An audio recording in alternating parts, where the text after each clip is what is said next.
Welcome to Coruzant Technologies, home of the Digital Executive Podcast. Welcome to the Digital Executive. Today's guest is Martin Skibsted.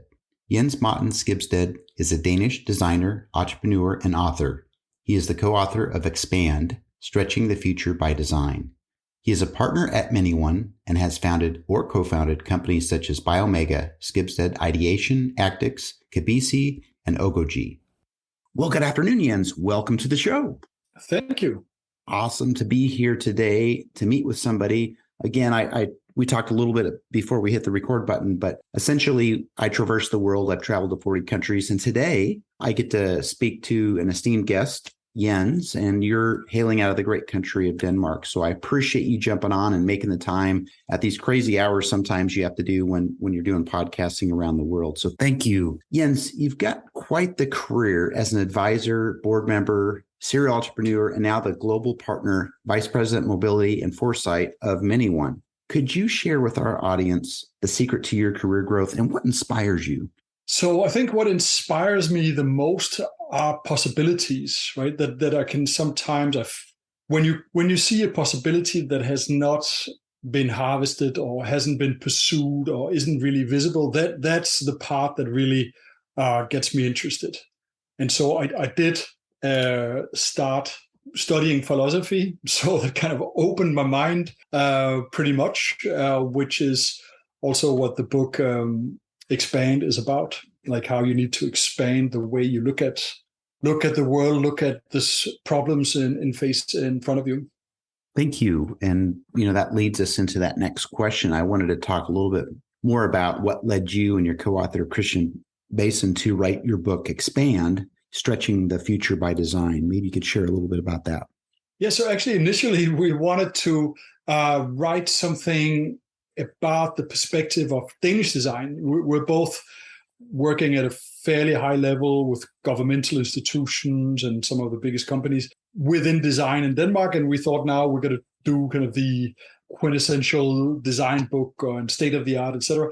And then we just realized maybe the rest of the world isn't that interested in our little country.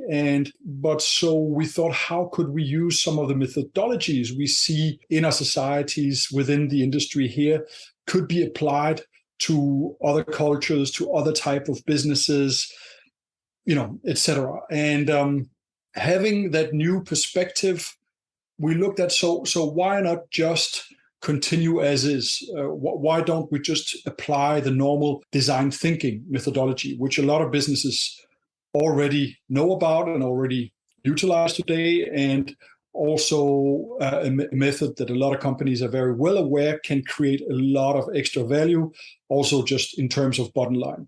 And our conclusion was that we need to move on from there. Not that you cannot use design thinking anymore, but you just got to expand from there. And so there are certain challenges that design thinking can't really meet well today. So one is the increased speed. So I think a lot of people will have this perception that things just go faster. Not long ago we were happy if we got a color TV, and now then the mobile phone, and things are just accelerated at a complete different pace, and so we got to deal with that, and because the expectations are there, then people want the thing, whatever it is, faster, and so that speed ends up meaning that people want to basically have a product instantly, and at the same time they want something that can last very long. So we look into a future of global warming, and we know things are going to happen, but we know it's not now. So we got to anticipate. So in a way, they're both part of this going fast, right? So fast means you want to have things fast, but it also means that we're going to be in the future faster. So you have this big challenge that you need to do two things at the same time that are very different, to move very fast and look very far away. So that's one challenge. We try to see how can we address that. And the other one is some of these challenges that we're in are man-made. So global warming, I think most will believe it is man-made. And, whether it's ecosystems dying out, whether it's a nuclear threat, whichever major challenges we face are man-made. And the center of design thinking is that it's human-centered. It's centered around the user, around the human. So if we're the ones creating havoc, how can we create a method that does not necessarily perpetuate those problems? So I think that's basically the initial standpoint we had, or outlook.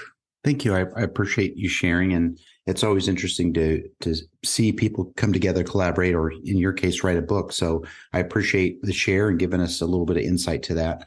Jens, what are the challenges with innovation and technology today? What's missing? So I don't think you can pinpoint a specific technology that's missing. I think what's missing is that we've somehow come to believe that things are going to progress in a linear way, that what we see coming out of Silicon Valley is what basically is going to happen. And so you have Silicon Valley is perceived globally as the hotbed, the center of innovation.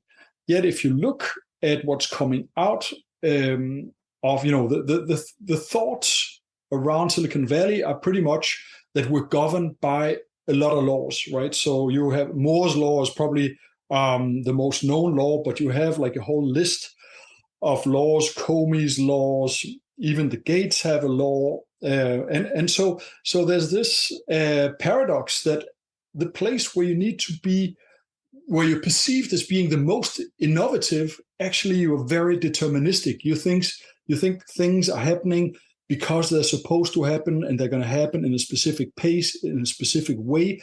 And so that's very limiting to innovation. You just have to have other perspectives. And the Silicon Valley approach also has a specific set of values that I'm not going to say if they're wrong or right, but at least they're very specific. And as you know, probably a lot of us will recognize that values are cultural specific. So those values will not be shared across the world. So it is not ideal for, let's say, Rwanda or Scandinavia or whichever place to innovate in the same way with the same vision. So I think that to broaden up that scope is very important. And today, multipolar is seen as a negative thing because people imagine it means now the Russians and the Chinese are going to take over. But multipolar just means different perspectives. And when it comes to technology, we need to have as many perspectives as we can have, as many directions, as many possibilities. And before we accept that that's going to come from many different places, we're going to be limited. Thank you. Appreciate, again, your perspective. You've got a lot of experience, a lot of knowledge and background in this area, and this is helpful. And again, we are really a global economy, a global place where things are constantly shifting, and whether it's geopolitical, whether it's technology, whether it's, like you said previously, a crisis like a nuclear war, there's so many things that we have to adapt to. So again, appreciate your perspective. And Jens, last question for you today. Digital transformation is important, but why is it important that the technology serves the people and not just the interest of the company? So what we've seen with some very successful and very large tech companies is that that they've impacted society in ways that people do not necessarily benefit from. So there's a host of different examples. Facebook is often mentioned, but many of the social media have that tendency to pull people in, to polarize. That could be an example. Or let's say Uber comes in a place where you have a well-functioning public transportation system, and then all of a sudden you see that erode. So of course, I don't think any of these tech companies have had any evil intention, right? I just think sometimes you don't foresee the effects. And end of the day, humanity or societies or people are not gonna be happy just by companies or shareholders making more money. It's not, of course, it's good for prosperity as such, but there are many other things you would want, right? You would not. There are many things I think each of us would not sacrifice just to get more money. And that's a great perspective. There's everything comes with a double-edged sword as far as, how we manage.